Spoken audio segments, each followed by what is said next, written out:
और दिल्ली और केंद्र सरकार के बीच फिर रस्साकशी। इस बार राशन का मुद्दा, घर घर राशन योजना जो है उस पर केंद्र सरकार ने रोक लगा दी है। दिल्ली सरकार नाराज है।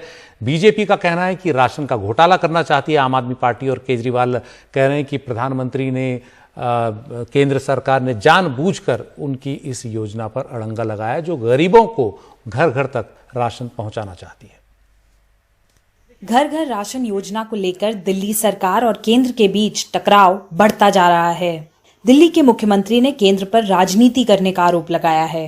लोग पूछ रहे हैं, अगर इस देश में पिज्जा की होम डिलीवरी हो सकती है, बर्गर की होम डिलीवरी हो सकती है, स्मार्टफोन और कपड़ों की भी होम डिलीवरी हो सकती है, तो फिर गरीबों के घरों में राशन की होम डिलीवरी क्यों नहीं होनी चाहिए? लोगों को लगने लगा है कितनी मुसीबत के समय भी केंद्र सरकार सबसे झगड़ रही है। आप ममता दीदी से झगड़ रहे हैं, झारखंड सरकार से झगड़ रहे हैं, आप लक्षद्वीप के लोगों से झगड़ रहे हैं, महाराष्ट्र सरकार से लड़ रहे हैं, दिल्ली के लोगों से लड़ रहे हैं, किसानों से लड़ रहे हैं।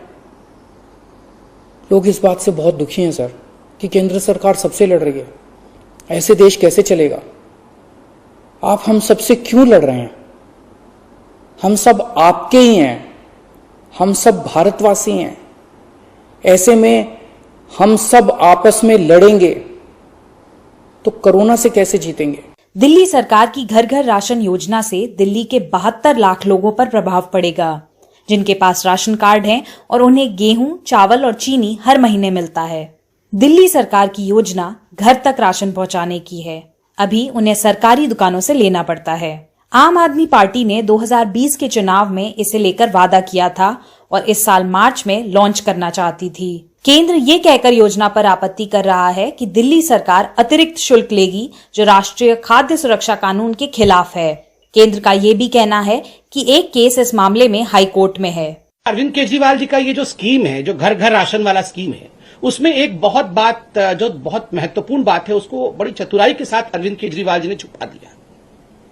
उसमें एक प्रावधान है कि आप ये जो राशन है जो आप फेयर प्राइस शॉप में पाते हैं, उस राशन को दिल्ली के कुछ एजेंसीज उठा लेंगे और जैसे कि गेहूं है उसको आटा बनाया जाएगा और जैसे चावल है उसकी सफाई की जाएगी और इसके लिए कुछ एक्स्ट्रा चार्ज दिल्ली की सरकार लगाएगी।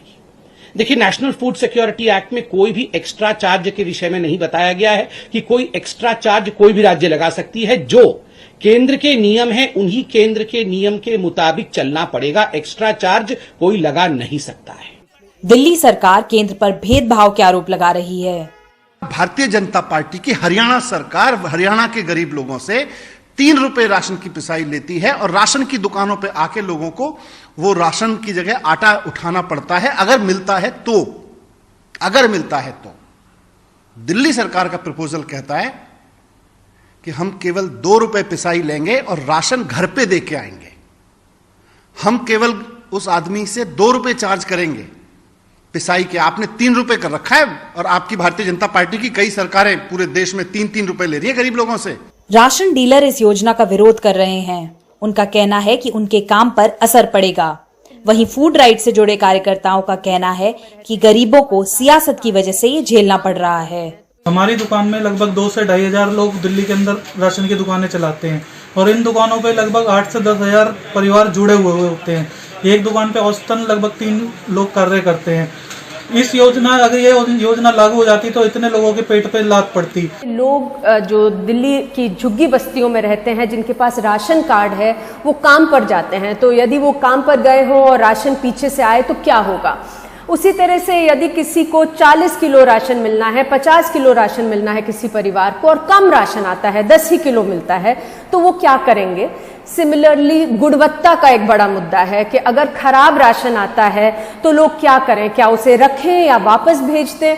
अभी तो दुकान पर यदि उन्हें बुरा राशन देने की कोशिश होती है, पुअर क्वालिटी का राशन देने की कोशिश होती है, तो लोग मना कर देते हैं लेने से। इस योजना का नाम पहले मुख्यमंत्री घर घर राशन योजना रखा गया था, पर बाद में मुख्यमंत्री शब्द को हटा दिया गया क्योंकि केंद्र को इस बात पर आपत्ति थी।